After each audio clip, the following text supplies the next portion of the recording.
This time I'm going to demo how to do the blending project. You're going to go through and open all your photos.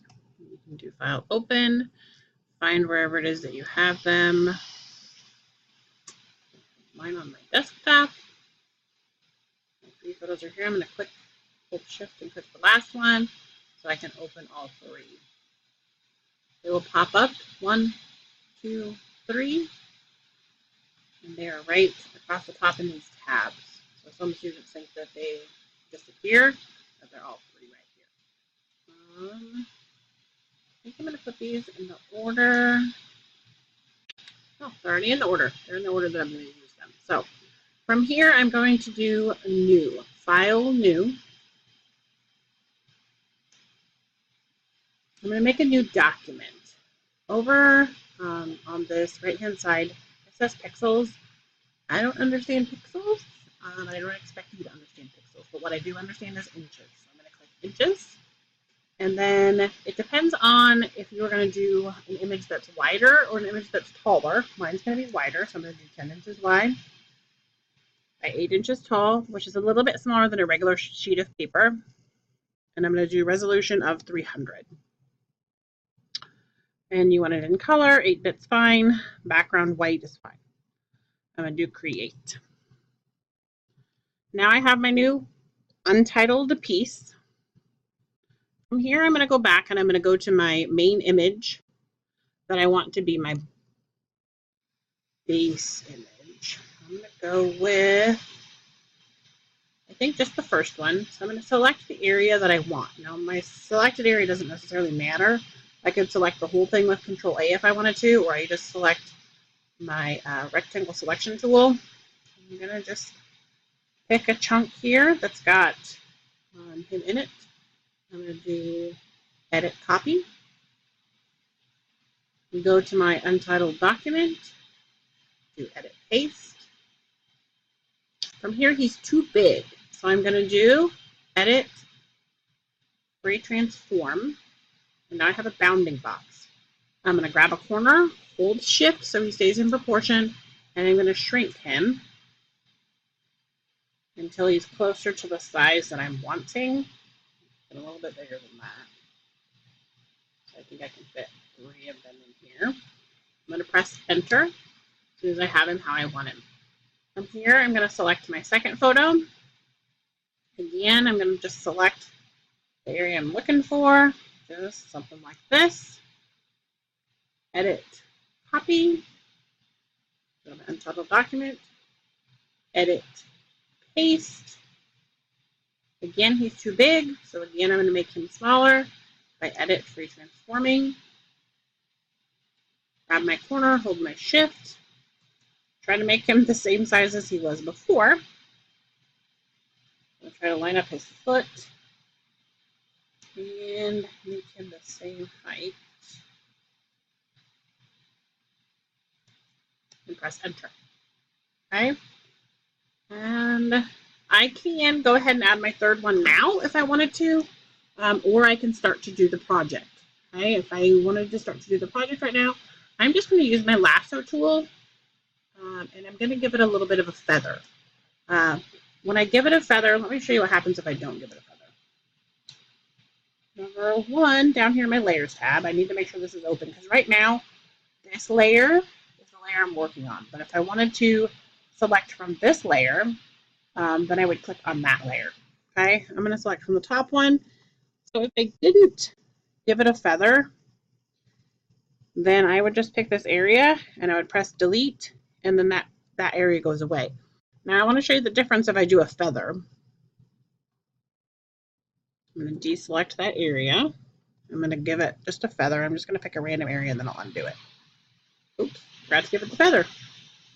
Give it a feather. And our thing is 300 pixels approximately, so I'm going to give him like a 100 and see what kind of feather we get. So here's my area that I'm selecting, and watch what happens when I let go. It's going to actually shrink. If I press delete, see how it has fuzzy edges now. Okay, so it's deleting, but it's not deleting all the way to the edges. If I undid that and I took away my feather and put 0, and then I pressed delete in that area. Oops, my feather didn't go away. Look, I lied. But anyway, it just like it would happen, just like it did at the bottom. All right, undo my thing. So now I can just go through here and I go, well, I know that I don't want these areas, so I'm going to press delete. But do you see how I forgot to do my feather again? So it's got sort of sharp edges. I don't want that. I'm going to deselect. I'm going to give it a feather, but not as much as I did a minute ago. I'm going to go with 50. I'm going to select some of this area that I know I want to be gone. Press delete and it starts to go away. Okay. The other thing I can do to clean up some edges, that's not too shabby right there, but I don't know that I want two of this guy. That's a little weird. So the other thing I can do is use my eraser tool. They changed the way this looks. So it's down here, it's the eraser. Make sure I'm on eraser.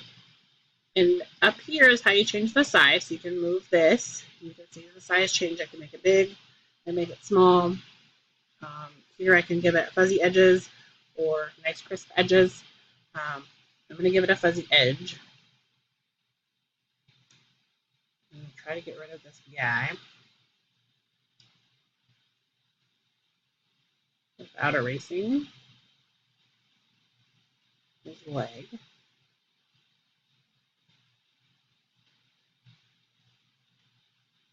Except, I think I'm getting this thing again. But what I can do is undo the last couple steps in my history. And I'm actually going to slide over my top layer.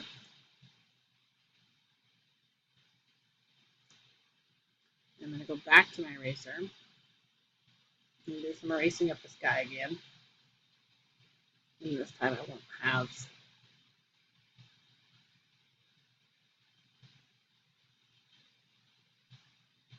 the edge of this hole. Okay, so that's the two photos. And then I would go through, select my third photo, edit copy, back to my untitled document, edit paste. And I can do this with as many photos as I want to. Okay, I'm going to do my edit free transform. There it is. Hold the shift key while I shrink it. And he's not obviously going to be as tall as he was because he's bent over. But I'm trying to get his foot in approximately the same spot. And press enter. Maybe he should be a little bit bigger. Transform him just a little bit more. Press enter, and I can use the move tool and move him as I see fit. Again, in order to get rid of big areas, I can go through here with my lasso tool and select big areas to press delete from. And remember, and on my third layer, if I was on a different layer, that wouldn't go away, but that would be deleting stuff from a different part of the picture, which we don't want. Okay, so in big areas, deselect, Control D is deselect, or you can do select deselect, by the way. So I can come down here and select another big area, press delete, and that area goes away. When I get down to the nitty gritty stuff, I'm deselecting again. I can come in here with my eraser and do some erasing. Again, I like the fuzzy edges because it doesn't feel like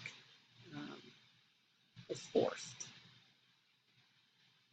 As soon as I get it how I want it, then I can use my crop tool. I'm going to delete these numbers because I don't want specific numbers from when I was showing you guys the video before. To crop out the white areas.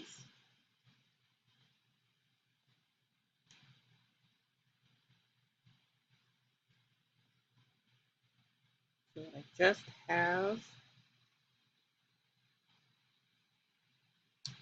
him pitching. Press enter. Control 0, so he's on the whole thing. And that's a basic idea of how you might do a blending project. Something that you may want to do, if you'll notice, This picture right here, that third one that I put in, it's a little darker than the other two. So you can go through, you can do your levels if you want. So you can brighten him up a little bit so that he looks a little closer in tone. You learned that on a different video. You could go through something else you can play with. Doesn't necessarily need to be done on this one, but if you go to image adjustments, I've showed you levels and I've showed you hue and saturation. Another one is color balance. I'll just show you what happens. If you end up with something that's a little more red in one photo, a little more blue in a different photo, you can see only doing it to the third photo right now. So added a whole bunch more blue to that third photo. So you can change your tone and make it match the other pictures that you're putting together. So that's another way that you can do that. You would save this as a JPEG and it's finished. I did forget to show you is if you don't have your layers palette up, you really need it for this project.